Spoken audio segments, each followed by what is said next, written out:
Well, joining us now is George Eustice, who until Thursday was the Minister for Agriculture, Fisheries and Food. So thank you very much for coming on the show. Feels like the right week to have you for many reasons.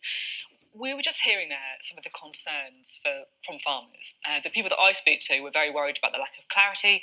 They're also very worried about no deal. And they're not alone. I mean, we can just have a look now at something that the current president of the National Farmers Union said on this show.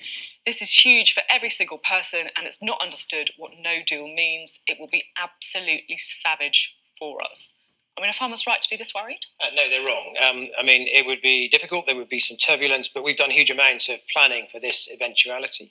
So the truth is we've already agreed that we'll have tariff rate suspensions on goods that we don't produce, things like citrus, so that we can keep prices stable. But we will also put in place tariffs to protect some of those sensitive sectors, including beef, including sheep, and possibly some of the dairy sectors as well. And we've also done a great deal of work in terms of how we can continue to get our exports into the European Union, making sure we've got the IT in place to do export health certificates, having some discussions with, for instance, authorities in Calais and French about how they would handle customs checks and border inspection posts. So, I mean, you've been in this for months and months and months. You know what's happening behind the scenes when perhaps we on the outside don't have that clarity. So are food prices going to go up or down? Do we know? We will be aiming through our tariff policy to keep food prices stable. But the truth is the biggest impact on food prices will be exchange rates. And if, for instance, there was, say, a 10% devaluation in sterling, well, that might increase food prices by about 2.5%. But just to put that into quite a lot for people. But to put it into context, food prices go up or down by 5 to 10% in any typical year. So it's a relatively small jolt, but it is nevertheless a jolt. And that's why we obviously want an agreement. That's preferable. And I'll be voting for the Prime Minister's agreement when it returns to the House. But we mustn't be fearful of leaving without an agreement if we can't get an agreement in place. The truth is the British Civil Service have done a sterling job in terms of making sure we are ready to leave. We're good to go if Parliament has the courage to decide to go. OK, now you just said there that something we knew already, which is that you're going to vote for Theresa May's deal. So what I don't quite understand is why did you resign if you're going to vote for her deal anyway? Well, you know, always in politics there's a question of where you can have most influence. And as a general rule, that's staying within government to try to influence policy. And you know, I've stuck with the government through a lot of undignified retreats over the last couple of years. But what happened last week, I think, was fundamentally different, because what effectively happened is that the government was taken hostage, and some cabinet members in government colluded in that hostage taking.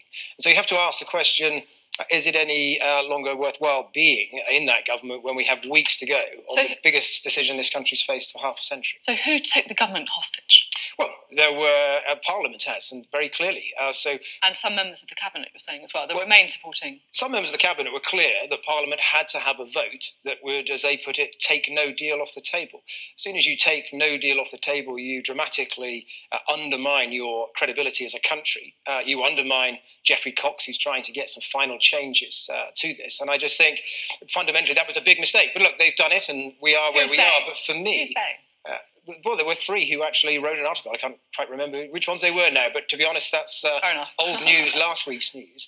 From my point of view, I just wanted to be free to participate in this debate at a critical hour, because I'll back the Prime Minister's deal. I hope that Geoffrey Cox can come back with some changes that will reassure others so that they might too.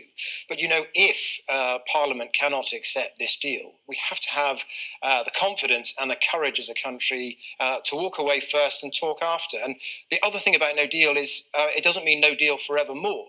It's a bit of a misnomer.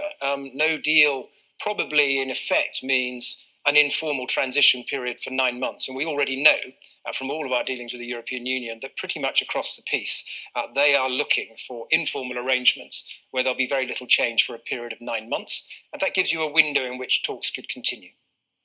Now, according to reports, you gave the Prime Minister both barrels at a meeting with some of her and her other ministers last week. So what happened at that meeting? What did she say that got you so riled up? Well, I don't think I did get riled up. I know I saw some of that I was irate. And look, I'm not going to go into the details of a meeting, but pretty much everything I said in my resignation letter was the points that I raised. I mean, the fundamental question is this. If Parliament takes no deal off the table, and signals to the European Union that we're too scared as a country to walk out the door, and then demands that the Prime Minister go cap in hand to Brussels at the 11th hour, with maybe just 10 days to go, to beg for an extension, what happens next? The EU will dictate the terms of that extension. They will come back. They may say it has to be 2 years. They may say there has to be a very large financial cost to that extension.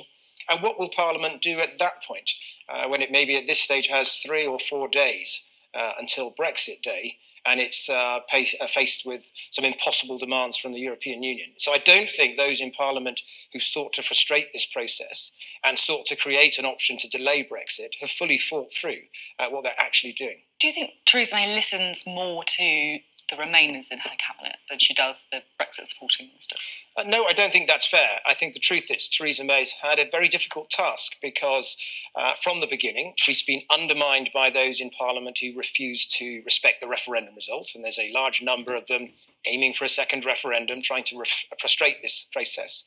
But she's also faced a European Union that's seen weakness, seen the lack of resolve from Parliament, sees that Parliament is trying to frustrate the process, and so has not been in any mood to negotiate in good faith. And the European Union have deliberately played games to drag this process out to make it difficult.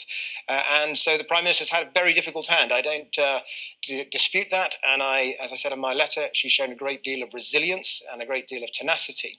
But you know what we need from all political leaders now, every MP in Parliament since they've taken control, is the courage to be willing to walk away. George Eustice, thank you very much.